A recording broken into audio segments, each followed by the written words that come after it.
Ce qui était dès le commencement, ce que nous avons entendu, ce que nous avons vu de nos yeux, ce que nous avons contemplé et que nos mains ont touché concernant la parole de Dieu. Et la vie a été manifestée et nous l'avons vu et nous lui rendons témoignage et nous vous annonçons la vie éternelle qui était auprès du Père et qui nous a été manifestée. Que Dieu bénisse sa parole.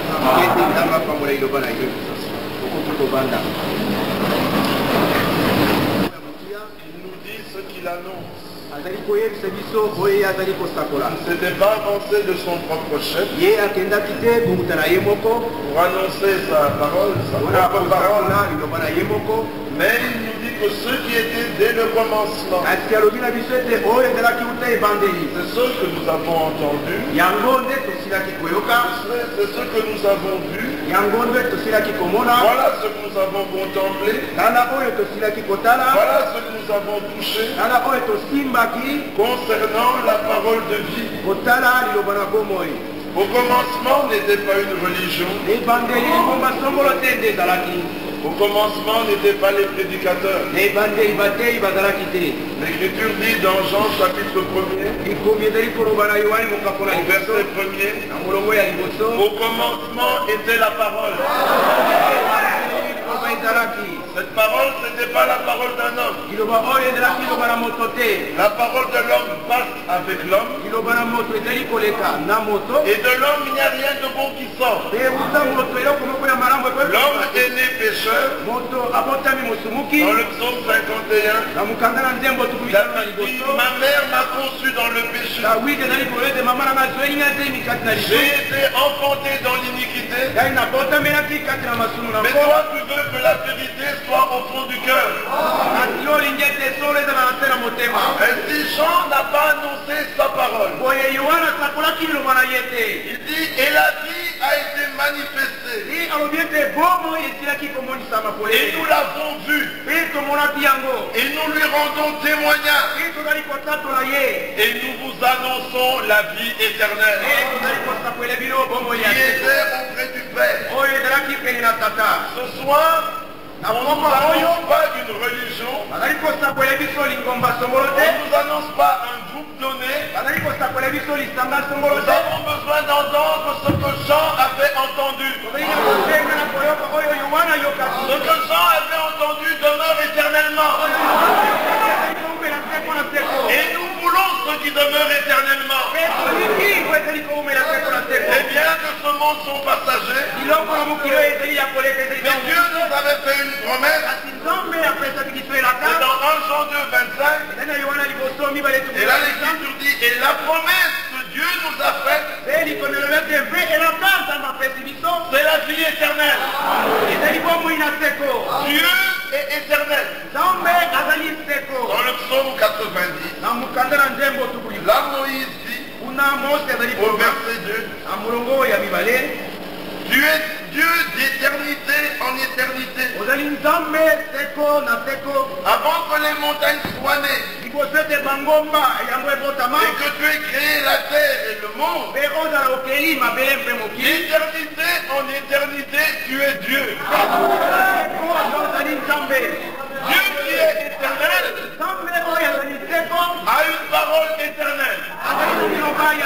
Dans 1 Pierre au chapitre 1er, verset 24, car toute chair est comme l'herbe, et toute sa gloire comme la fleur de l'herbe. L'herbe sèche et la fleur tombe, mais la parole du Seigneur demeure éternellement. Dieu qui est éternel, qui a une parole éternelle, il nous a promis la vie éternelle, il nous a aussi lui donner un salut éternel. Dans Hébreux au chapitre 5, verset 9, après avoir été élevé à la perfection, il est devenu pour tous ceux qui lui obéissent l'auteur d'un salut éternel. Ce soir, nous voulons vous braquer vos regards sur ceux qui demeurent éternellement. Et si vous voulez avoir des réponses à ce sujet, ne vous adressez pas à n'importe qui. Un homme malade ne va pas vers un mécanicien. Le mécanicien ne peut réparer que des véhicules. Et un homme qui a besoin d'aller au ciel ne va pas s'adresser à une dénomination. Parce qu'au ciel, il n'y a pas de dénomination. Et celui qui veut avoir la vie éternelle ne doit pas s'adresser à un homme qui est fini. Il faut poser la question à celui qui est éternel. Et la Bible nous dit dans 1 Timothée au chapitre 6, verset 16, que Dieu seul possède l'immortalité. Il habite une lumière inaccessible que nul homme n'a vu, ni ne peut voir. C'est à lui qu'appartient l'honneur et la puissance éternelle. Si vous allez vers le Dieu éternel, il vous donnera les réponses concernant la vie éternelle. Israël avait voulu entendre Dieu parler. Et il est allé, Dieu lui a dit, venez à la montagne. Dans Deutéronome au chapitre 4, là l'Écriture dit, prenons Deutéronome au chapitre 5, verset 4.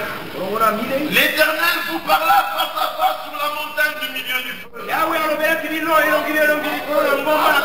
Moïse se tint alors entre l'Éternel et vous. Pour vous annoncer la parole de l'Éternel. Car vous aviez peur du feu. Et vous ne montâtes point sur la montagne. Lorsque ce peuple avait vu ce spectacle terrifiant, il s'écria, ce Dieu ne nous parle plus. Mais qu'il te parle à toi, Moïse. Et que toi tu viennes nous parler. Dans Deutéronome 18 au verset 15, voici la réponse de Dieu. L'Éternel ton Dieu te suscitera du milieu de toi, d'entre tes frères, un prophète comme moi. Vous l'écouterez. Il répondra ainsi à la demande que tu fis à l'Éternel ton Dieu à Horeb.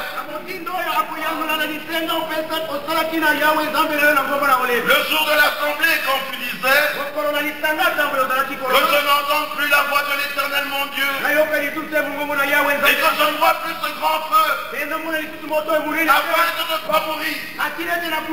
Et Yahvé me dit, ce qu'ils ont dit est bien. Je leur susciterai du milieu de leurs frères un prophète comme toi. Je mettrai mes paroles dans sa bouche. Et il leur dira tout ce que je lui commanderai. La réponse de Dieu à la demande des enfants d'Israël, c'était un prophète comme Moïse. Ce n'était pas Moïse la réponse de Dieu. Ça devait être un prophète comme Moïse, qui lui parlait avec Dieu bouche à bouche, qui se tenait dans la présence de Dieu. Et l'apôtre Jean te dit, dans Jean au chapitre 1er, Moïse est venu avec la loi. Jean au chapitre 1er verset 17. Car la loi a été donnée par Moïse. La grâce et la vérité ont Jésus-Christ. Pierre déclare, Jésus est le prophète dont Moïse avait parlé. Jésus est la réponse que Dieu a donnée. Mais ce Jésus n'est pas celui qu'on trouve accroché à une petite croix. Parce que le nom, après la croix, il a été enterré. Et après la mort, il est ressuscité. Et après sa résurrection, il est monté dans le ciel. Et quand il aura terminé, il reviendra. Entre les siens. Ce Jésus-là n'est pas une histoire. C'est une réalité. Ce n'est pas une déclaration. C'est un nom. Il vit. Et il a déclaré, parce que je vis, vous vivrez aussi. Vous ne vivrez pas. Parce que vous êtes bons. Oh, il y avait beaucoup de bons dans sur la terre. Mais nul ne connaissait le chemin du ciel. Dans Job 24, Job s'écrit, mais si je savais où le trouver, mes oreilles étaient sur son trône dans Job 23. Si je savais où je pouvais le trouver, Job ne savait pas où le trouver. Aucune église ne sait où le trouver. Mais il y en a un qui a dit, je suis le chemin, la vérité et la vie. Celui qui a rencontré Jésus, il a rencontré Dieu. Nous parlons de rencontrer Jésus. Beaucoup parlent de Jésus. Mais nous avons besoin de personnes qui l'ont rencontré. Dieu veut que vous puissiez le rencontrer.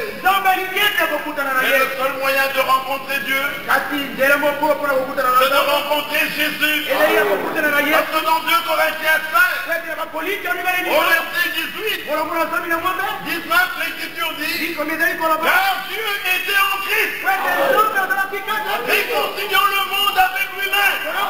Le seul moyen pour vous de rencontrer Dieu, c'est de trouver Christ. Et Christ ne se rencontre pas n'importe où. Mais il est dans sa parole. Alors pourquoi j'en dis, ce qui était au commencement n'était pas une église. Au commencement, il n'y avait pas de chant. Qui allait chanter? Parce qu'il n'y avait personne. Il n'y avait pas de son. Parce que pour avoir un son, il faut dormir. Mais il n'y avait personne. Il n'y en avait qu'un seul. Celui qui existe de toute éternité. Et celui-là, il a un évangile éternel. Dans le livre des Apocalypse, au chapitre 14, verset 6, je vis un autre ange qui volait au milieu du ciel. Il avait un évangile éternel pour l'annoncer aux habitants de la terre, à toute nation, à toute tribu, à toute langue et à tout peuple. Il disait d'une voix forte, craignez Dieu et donnez-lui gloire, car l'heure de son jugement est venue. Et adorez celui qui a fait le ciel, la terre, la mer et les sources des eaux. Ici nous est montré dans le ciel ce que le Dieu du ciel ferait sur la terre dans les derniers jours. Un évangile devait être prêché. L'évangile que nous avons besoin d'entendre n'est pas celui qui a eu son commencement il y a quelques années, mais c'est l'évangile éternel. Cet évangile est annoncé à tout habitant de la terre, indépendamment des nations, des tribus, des peuples, des langues, qu'ils soient hommes, qu'ils soient femmes, qu'ils soient princes, qu'ils soient rois, esclaves, militaires. Cet évangile lui est adressé. Ce n'est pas un évangile qui chante. Selon qui chante. Selon les circonstances et les conditions. Ce n'est pas un évangile qui évolue. Selon la pensée des hommes. Dieu n'évolue pas. Dieu ne change pas. Dieu est parfait. Son évangile est parfait. Il n'a pas besoin d'ajouter. Ce Dieu qui a besoin d'être aidé. Il n'a pas besoin d'être adoré.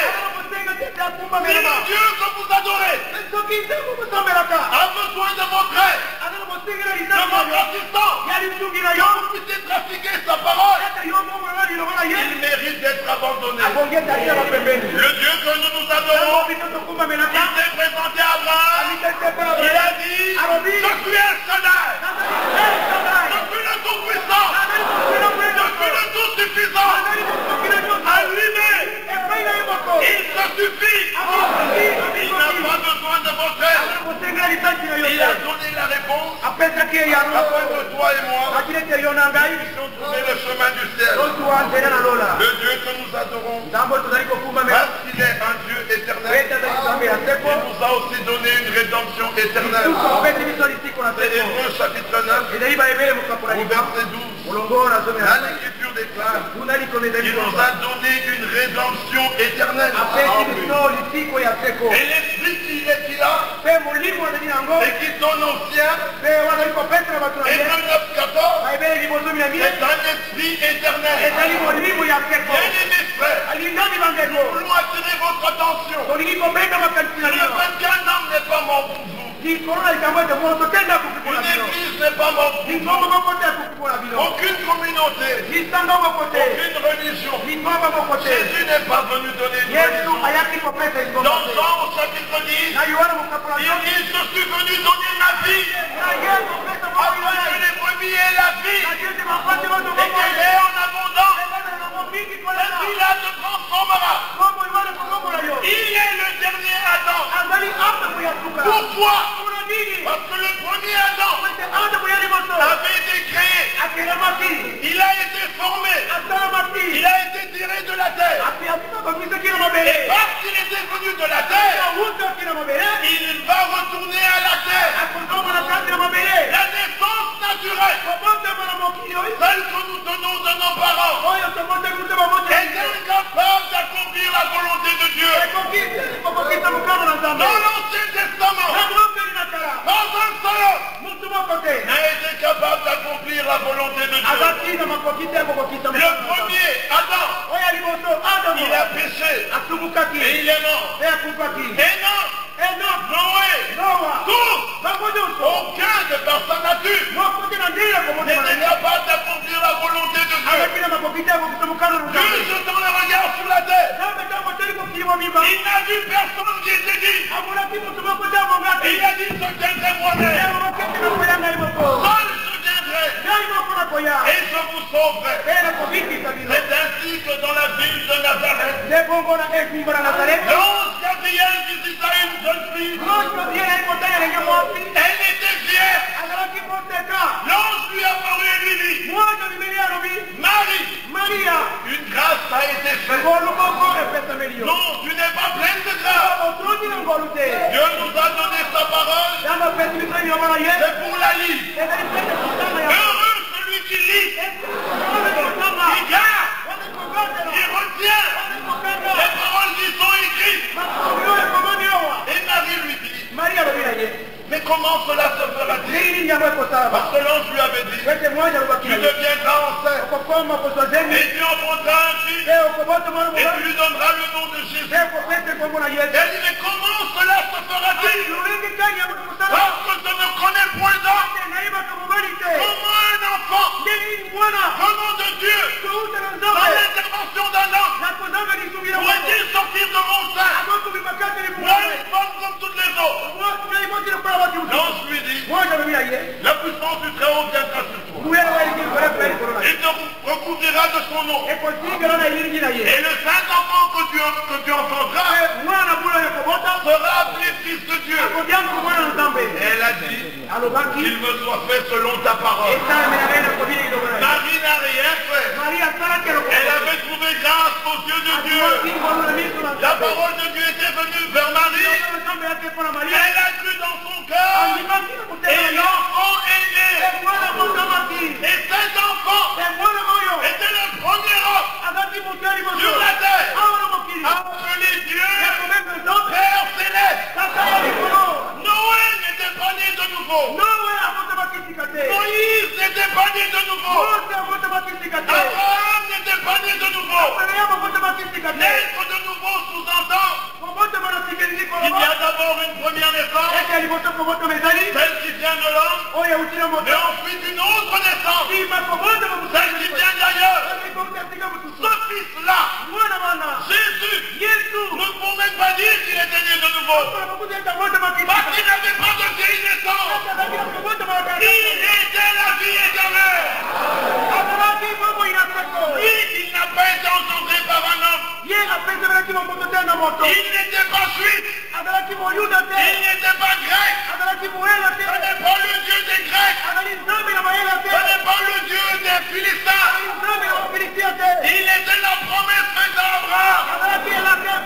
Et le Dieu d'Abraham, c'est celui-là le vrai Dieu. Et ce Dieu-là, lorsqu'il a regardé Jésus, pour la première fois sur la terre, Dieu jetant son regard sur un homme, et il plaça son approbation. Si vous lisez attentivement la Bible, quand Dieu a créé Adam, il n'a pas dit celui-ci est mon fils bien-aimé, en qui j'ai pris plaisir de demeurer. Dieu savait que par sa nature, Adam se fait tomber. Quand Moïse est venu, Dieu n'a rien dit. Quand Isaïe est venu, Dieu n'a rien dit. Quand Élie est venu, Dieu n'a rien dit. Quand Jean-Baptiste est venu, Dieu n'a rien dit. Mais lorsque Jésus est apparu, la venue de ciel ouvrit.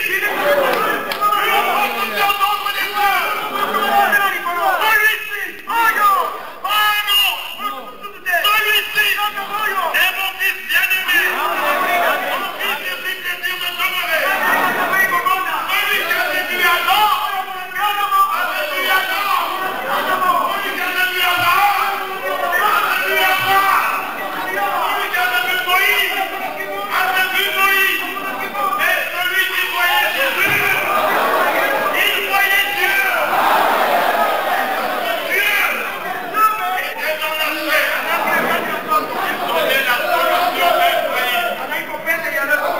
Et Nicodème qui était docteur. Il y a des docteurs d'Israël. Il y a des docteurs de Dieu. Dans Jean chapitre 3, un docteur d'Israël, Nicodème. C'est le docteur de Dieu. Nous savons que tu es un docteur venu de Dieu. Savoir que Jésus est un grand homme ne suffit pas. Savoir qu'il est prophète ne suffit pas. Savoir qu'il est fils de Dieu ne suffit pas. Moi, qu'il est manifesté dans la chair ne suffit pas. Après avoir cru, je dois le rencontrer. Je dois faire une expérience. Et il dit à Nicodème, si tu me nais de nouveau, tu ne peux pas entrer dans le royaume de Dieu. Nicodème lui dit, comment cela pourrait-il se faire? Les docteurs d'Israël n'avaient pas la réponse. Et Jésus lui dit, toi, un docteur venu d'Israël, tu ne connais pas ces choses? Alors le docteur venu de Dieu lui dit, celui qui est né de la chair est chair. Mais celui qui est né de l'esprit est d'esprit. C'est pour cela que je t'ai dit, tu dois naître de nouveau. De même que Moïse éleva le serpent dans le désert, de même le Fils de l'homme doit être élevé, afin que quiconque croit en lui ne périsse point, mais qu'il ait la vie éternelle. C'est une réponse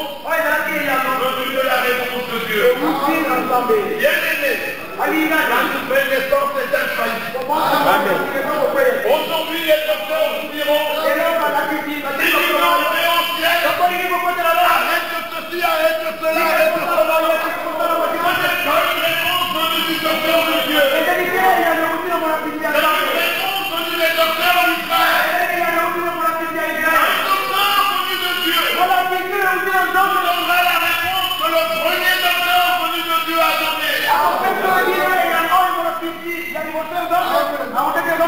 Quelle est cette réponse? Tu dois naître de nouveau. Et pour naître de nouveau, il n'y a pas de pratique religieuse. De même que pour naître de nouveau, pour naître dans ce monde, un enfant ne sait rien. Dites-moi ce que vous avez fait pour naître dans ce monde. D'ailleurs, vous avez constaté votre naissance. Pourquoi? Il y avait un père qui a donné sa semence et une mère a enfanté. Pour la naissance spirituelle, il y a un père spirituel qui donne une semence spirituelle. Le plus fort, la parole de Dieu, c'est la semence. Il faut que la semence soit donnée. Et vous la recevez, vous naîtrez de nouveau. Votre Dieu vous demande d'accepter sa parole, de la croire dans votre cœur, et lui-même ne cherchera de vous donner la vie. Parce que si l'homme pouvait trouver la solution à ce problème, Paul dit, Christ serait-il mort en vain? Christ serait-il mort en vain? Avant Jésus, les fonctionnaires, ils priaient, ils allaient dans les religions, ils faisaient beaucoup d'heures. Aucun homme n'était né de nous. Mais lorsque Jésus vint, il a trouvé des pécheurs au bord du lac. Il a dit, suivez-moi, je ferai de vous des pécheurs. Il a trouvé Matthieu le publicain au péage. Il lui a dit, suis-moi. Il a trouvé la prostituée, Marie de Magdala. Il a dit, suis-moi. Tous les hommes le suivaient avec leur manquement, avec leur faiblesse, avec leur incapacité. Mais le principal, c'est qu'ils suivaient Jésus. Lorsqu'ils l'ont suivi, le jour de la Pentecôte, tout le monde a été étonné. Ne sont pas ces Galiléens? Comment se fait-il qu'ils parlent comme nos langues et que nous comprenons tout ce qu'ils disent? Que s'était-il passé? Luc 14. Un roi avait fait un festin pour son fils. C'était le jour des noces. Et il allait inviter les conviés. Et les conviés s'étaient trouvés trop importants. Chacun avait son commerce. Chacun avait sa maison, chacun avait ses vaches, dit son champ. Disons cela dans Luc au chapitre 14. Verset 21. Verset 20. Un autre dit, je viens de me marier, et c'est pourquoi je ne puis aller. Le serviteur de retour rapporta ces choses à son maître. Alors le maître de la maison, il dit à son serviteur, va promptement dans les places et dans les rues de la ville et amène ici les pauvres, les estropiés, les aveugles et les boiteux. Le serviteur dit, mais ce que tu as ordonné a été fait. Et il y a encore de la place. Et le maître dit au serviteur, va dans les chemins et le long des haies. Et ceux que tu trouveras, contrains-les d'entrer, afin que ma maison soit remplie. Ceux qui étaient dignes n'ont pas voulu venir. Et quand on envoie les serviteurs, c'était des aveugles, des boiteux, des estropiés, des mendiants, des voleurs, des brigands. Tous se sentaient indignes. Tous savaient qu'ils n'étaient pas capables. Il n'y avait pas de place à cet endroit. Mais comme ce soir, tous se sont indignes. Du podium jusque dans la salle. Nous sommes aussi indignes que ceux qui sont dehors. Mais la grâce, c'est que le message est venu à nous. On nous a contraints à entrer.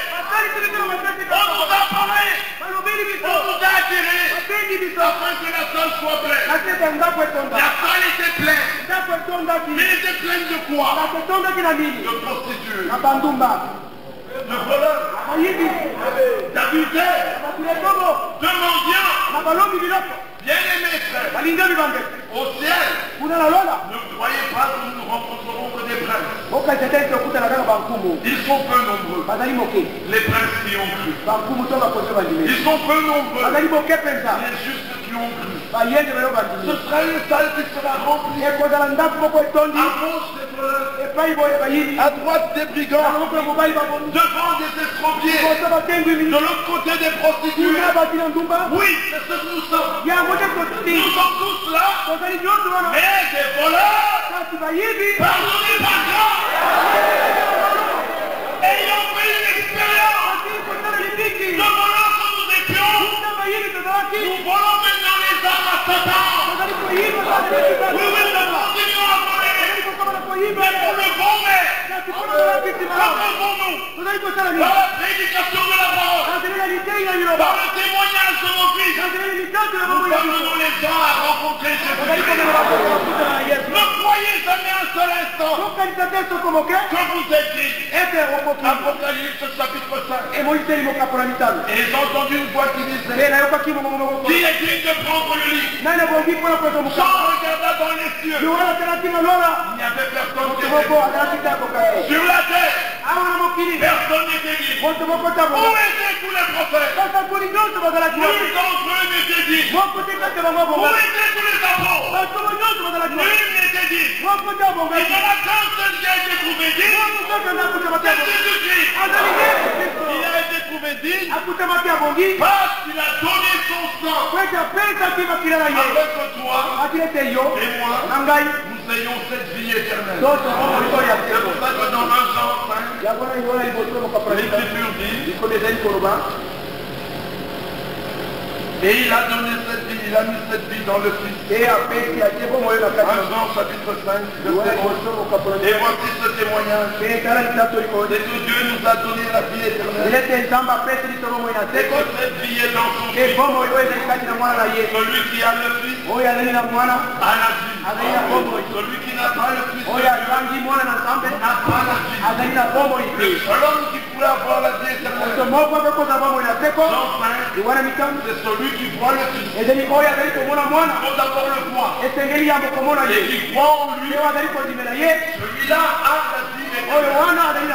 Le Fils, c'est un homme. Il a marché sur cette terre. Il a parlé. Et il a donné sa vie. Afin que toi et moi, nous soyons sauvés. Dans ce temps de la fin, l'évangile qui était du temps de Paul est revenu vers nous. Ce n'est pas pour faire une nouvelle organisation. Ce n'est pas pour faire une nouvelle religion. Mais Dieu veut produire des hommes et des femmes comme dans la première église. Des hommes qui ont la vie de Dieu, qui sont dans la présence de Dieu, ayant la parole de Dieu, et en communion personnelle avec Dieu. Le Dieu que nous adorons, Pierre dit, ce n'est pas en effet en vous annonçant des choses avec nos conçus. Non, nous avons été témoins. Ils rendent le même témoignage présent. Nous rendons témoignage. Ils sont vus. Vous et moi, nous n'avons pas vu. Ne soyons pas trompés de cela. Nous relisons Dieu pour le ainsi dès maintenant, nous ne connaissons personne selon la chair. Nous avons connu Christ selon la chair. Maintenant, nous ne connaissons plus de cette manière. Pierre est venu selon la chair. Mais Paul l'a rencontré selon la révélation. Et c'est à lui que Dieu a confié l'ordre de poser le fondement. 1 Corinthiens 3 dit, Paul déclare, j'ai posé le fondement comme un sage architecte, que chacun prenne garde à la manière dont il bâtit dessus. Même si vous voyez des foules, regardez à la manière dont on bâtit sur ce fondement. Est-ce qu'on bâtit comme Paul? Il y a cet endroit où on bâtit comme Paul. Suivez. Parce que ça, c'est l'évangile éternel. Le but que Paul avait reçu. Si on ne bâtit pas comme Paul, sortez-vous de tout ça. Qui ne bâtit pas comme Paul, parce qu'il ne vous conduit pas à Christ, il vous conduit ailleurs. Nous avons besoin de rencontrer Jésus-Christ. Et nous n'allons pas à une compagnie d'hommes. Nous allons à ce que Dieu a donné. En ce temps de la fin, le pur évangile est revenu. Comme au commencement, nous avons la réponse dans l'Écriture. Et lorsque vous avez une question biblique, il y a toujours une réponse biblique. Toute question doit être posée aux concernés. Si c'est une question concernant la religion, allez voir les théologiens. Si c'est une question concernant les communautés, allez voir les créateurs et les fondateurs de communautés. Mais si c'est une question concernant la parole de Dieu, consultez la Bible. Il est temps que chacun de nous revienne au fondement original. Notre seule force, c'est la parole de Dieu. En dehors de la parole de Dieu, vous n'avez pas de défense. Lorsque Satan va vers Jésus, Matthieu 24, il lui dit, si tu es fils de Dieu, change tes pierres en pain. Jésus ne lui a pas dit, attention, le jour de mon baptême, le Saint-Esprit est venu sur moi. Jésus ne lui a pas dit, attention, j'ai des visions, j'ai des sons, j'ai reçu le message. Jésus lui a répondu, il est écrit que l'homme ne vivra pas de pain seulement, mais de toute parole qui sort de la bouche de Dieu. On dit, il prend l'écriture, lui aussi il dit l'écriture. Il la menace sur le temps. Il lui dit, chez toi en bas, car il est écrit, les anges se porteront. Jésus le regarde, il dit oui, mais il est aussi écrit, il y a toujours une réponse biblique. C'est le seul moyen pour nous c'est de naître de nouveau, d'être purifié, d'être sanctifié. Parce que Jésus a dit dans Jean 17, sanctifié par sa vérité, la parole est la vérité. Et plus loin il dit, je me suis sanctifié moi-même. Pour eux, il a déjà fait la sanctification. C'est le sacrifice que Dieu a donné. Qui pourront ça. La race que vous êtes. C'est le sacrifice que Dieu a donné. Mais qui était ce sacrifice? Jean-Baptiste a dit dans Jean 1, voici l'agneau de Dieu qui ôte le péché du monde. Pierre dit dans 1 Pierre 1, à partir du verset 19, mais ce n'est pas par de l'argent et de l'or que vous avez été rachetés. De la même manière que vous avez hérité de vos pères, mais c'est par le sang précieux de l'agneau de Dieu, sans tache, ni riche, ni rien de semblable. Dieu a regardé ce sacrifice, il était parfait. Ce sacrifice était bon. Ce sacrifice était pur. Et ce jour-là, à la croix du Calvaire, il y avait un brigand à droite et un brigand à gauche. Et là, c'était Jésus. Et l'autre regardait. Et il lui dit, n'as-tu pas honte, toi qui subis le même sort que le Seigneur? Nous, si nous subissons ce sort, c'est justice. Parce que nous le méritons. Mais celui-ci, il n'a rien fait. Alors il regarde Jésus. Il dit, Seigneur, souviens-toi de moi lorsque tu viendras dans ton règne. C'était 2000 ans après.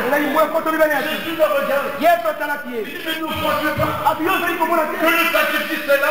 Ne crois-tu pas que le sang est répandu dans 2000 ans? Aujourd'hui, ne retourne pas à la maison. Pour aller jeûner, prier. Là où tu es, si tu crois, tu es Israël. Là où tu es, si tu crois de tout ton cœur, Dieu te purifie. Là où tu es, si tu crois de tout ton cœur, Dieu te prend dans sa présence. Cela ne vient pas de toi. Cela vient du sacrifice. Dieu savait. Il a dit dans Ésaïe 35. Dites à ceux qui ont le cœur troublé. Ceux qui ont le cœur troublé. Cette parole est pour vous. Elle est pour nous. Ton corps peut être troublé par la maladie, par le péché, par les problèmes, les inquiétudes de la vie, l'angoisse et tous les tourments que nous voyons et dans le monde entier. Mais dites à ceux qui ont le cœur troublé. Première chose, ne craignez point. Voici votre Dieu. Il viendra lui-même et il vous sauvera. L'œuvre de salut est une œuvre divine du début jusqu'à la fin. Jésus était seul. Ils ont dit, oh Simon, aide-le à porter sa croix. Personne ne pouvait aider Jésus. Seul, il avait étendu les cieux. Seul, il avait déployé la terre. Seul, il avait sauvé l'humanité. Il a vu la course jusqu'au bout. Et il est monté à la croix du Calvaire. Et là, il a souffert comme nul homme n'a jamais souffert. Aucun pasteur n'était avec lui. Aucun prophète n'était avec lui. Il était seul. De son sang qui coulait. Et il a regardé. Tout se tenait loin. Les apôtres étaient loin. Tous les conscients étaient loin. Il était mis au milieu des brigands. Au milieu des malfaiteurs. Et il a regardé. Sauf toi qui aurais encore à faire. Et il n'a rien dit. Il a regardé ce qu'un prédicateur pouvait faire. Il n'a rien vu. Il a vu ce que moi j'aurais pu faire.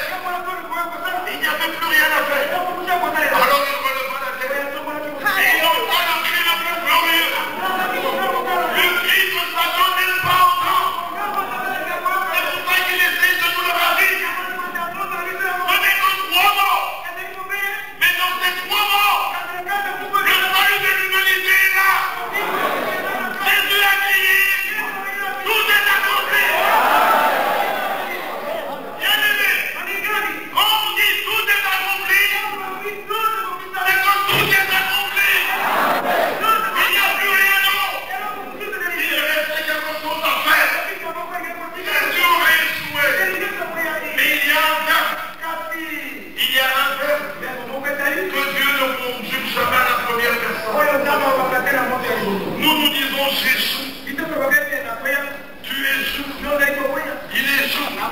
Mais quand Dieu commence, il dit tu échoues. Il échoue. Vous échouez. Il échoue. Dieu n'échoue jamais. Dieu réussit toujours. Et quand Jésus s'est décrié, tout est accompli.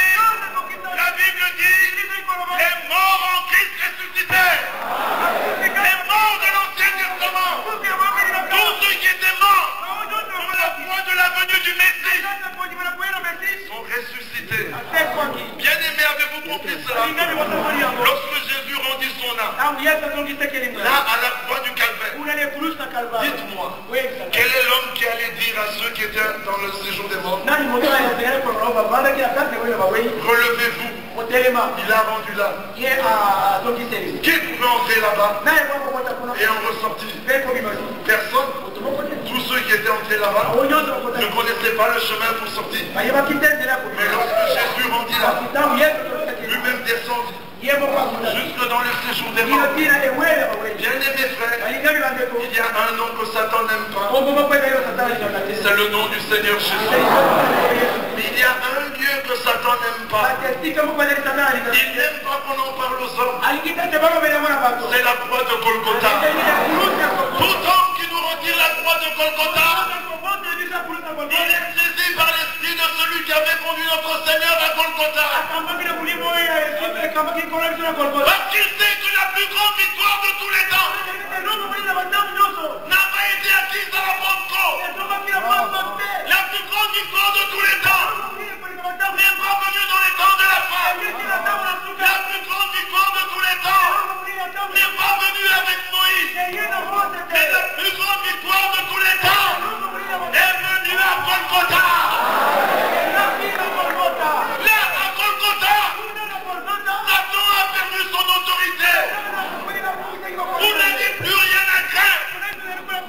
Son autorité, son pouvoir, sa puissance lui a été retiré.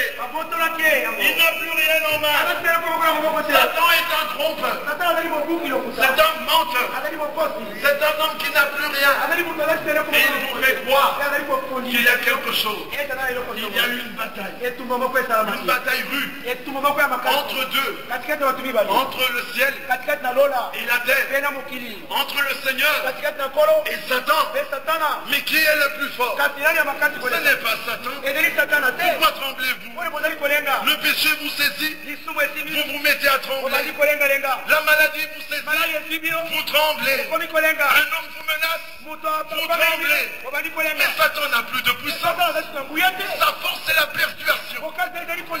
Il essaie de vous convaincre que vous n'êtes plus capable. C'est un homme qui n'a rien. Souvent je donne cet exemple. J'étais un petit bonhomme comme ça, en 6e primaire. Et un ami tout gros, tout grand, m'avait mis par terre. Mais moi j'avais la bouche, je parlais. Et lui il était bête, il écoutait. Avez-vous entendu?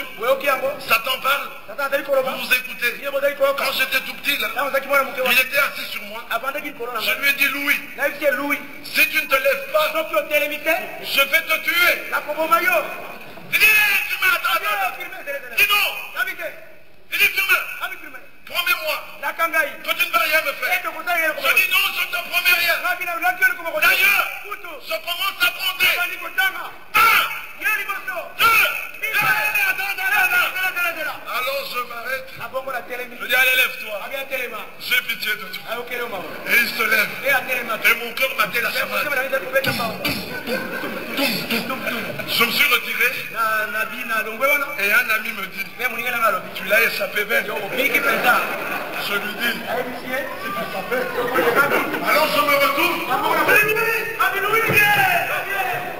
Juste à la dernière minute, Louis a fait peur de moi. Alors qu'il était plus fort que moi. C'est ce qui nous arrive. La Golgotha, Satan a été écrasé. Mais le peuple est grand. Quand Satan passe, vous tremblez. Ne craignez rien. Il a été vaincu. Donnez-lui ce nom glorieux. Le nom dans lequel nous sommes baptisés. Le nom dans lequel nous prions. Le nom dans lequel nous croyons. Un seul nom qui nous a été donné. Ce n'est pas le nom d'un prédicateur. Ce n'est pas le nom d'un apôtre. Ce n'est pas le nom d'une église. C'est le nom du seul homme. Celui qui était agréable à Dieu. Celui qui n'a jamais péché. Cet homme-là a déclaré, tout pouvoir m'a été donné dans le ciel et sur la terre. Croyez-vous cela? Si tout pouvoir lui a été donné, il y a Satan. J'ai un frère, je le connais.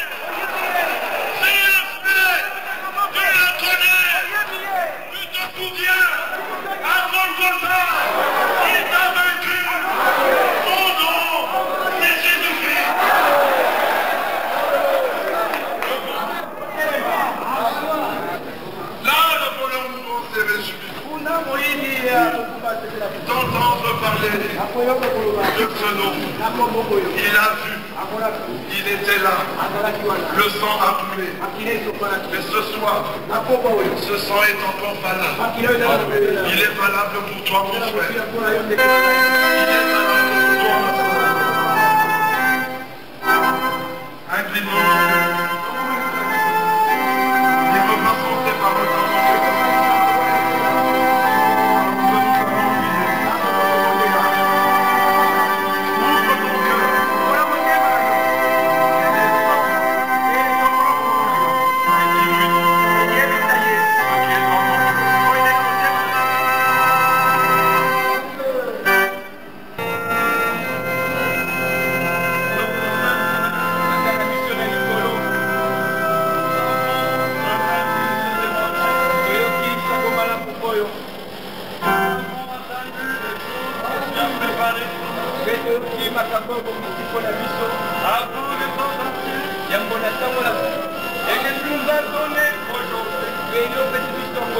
Par Jésus-Christ, mon Fils bien-aimé.